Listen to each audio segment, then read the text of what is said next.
go ahead. Okay, I'm Elise Paris, and I'm with Kelsey Heidema and Nikki Kuiper, and this week we did multiple sclerosis. So there are a couple different forms of multiple sclerosis, or MS. The first one is benign MS, which affects about 20% of MS patients, and this is a type that causes mild disability, infrequent, mild early attacks that are followed by almost a complete recovery.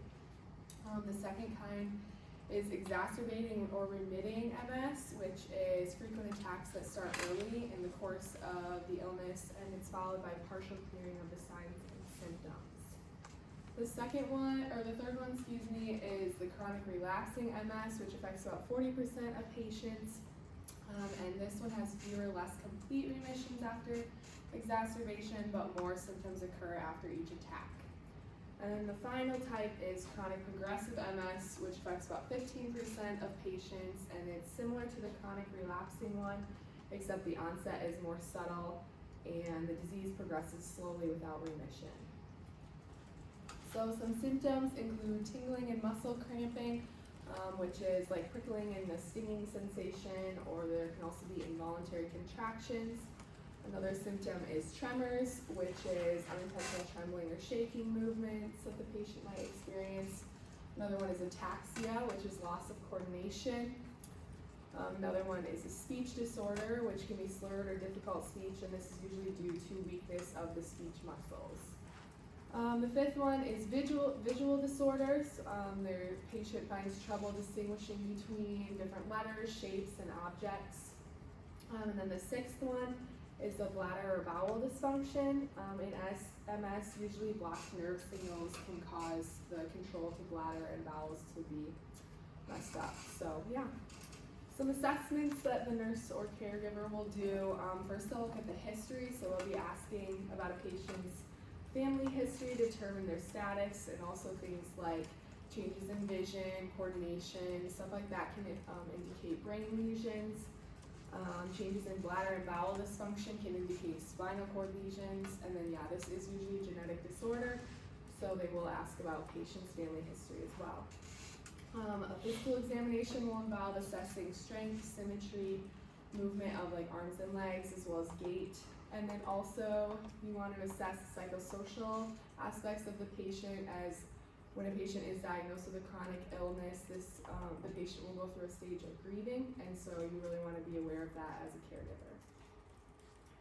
So some of the causes of MS. The actual cause of MS is unknown, but there are some different things that go into this. So some evidence has shown that infective agents, as well as immunological and environmental factors, play a big role in this disease coming about. And then again, one of the main ones is genetic. The risk of developing MS is 15 times higher when the disease is present in the patient's immediate family. So for diagnosing, there's not one single test that can diagnose MS, but one that is commonly done is a cerebrospinal fluid analysis. So this test is looking at if there's any elevated protein levels, increased white blood cells, electrophoresis of the cerebrospinal fluid shows increased myelin, basic protein, and IgG bands, which all reflects an immune response. Some other tests you can do, so there's complete blood count, serum chemistries, glucose tests, evoked potential studies, stuff like that. And then also they're going to be looking at the impaired physical mobility that can be related to the erratic nerve transmission, and that's evidenced by muscle cramping, fatigue, and weakness. So some treatments. There is no cure for MS, so most of the treatments are designed to be addressing the symptoms and slowing the disease progression. So they're going to be managing the underlying immune disorders using steroid therapy and physical therapy. And then there's also experimental treatments that are out there, such as autologous hematopoietic stem cell transplantation and immunomodularity therapies. Some other treatments include patching each eye alternatively to help with the vision loss, as well as avoiding becoming overheated and fatigued, and performing range of motion exercises. So the prognosis, the chance of walking unaided in 15 years after the onset of the disease is about 50%. So half of the patients will need assistance in ambulation, whether that's through a walker, a cane, or a wheelchair, and the other half will be able to walk unaided. The most common cause of death in MS patients is secondary complications, and that's why most of the treatments do focus on looking at the other parts of the disease and things that go along with it. And then something to be aware of too as a nurse is the frequency of death by suicide is 7.5 times higher than general population. This disease, a lot of times the body degenerates before the mind does, and so the patient will feel like they're starting to live in a shell, and that can cause higher aspects of depression, and it can lead to suicide. And the longevity of patients does vary widely from patient to patient. As we've seen, there are multiple types of MS, and so this does affect their average lifespan, but overall it's about 25 to 35 years.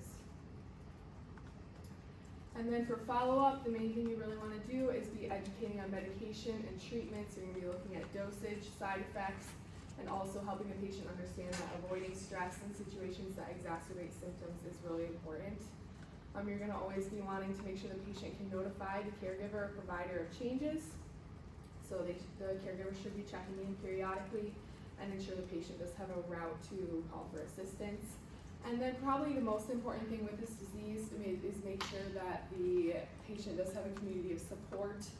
The provider and caregiver should be supporting as well as helping the patient find communities of support. So this could be through places like the MS Society, home care agencies, and even making sure they're connected with a church and an immediate family group. And these are our references.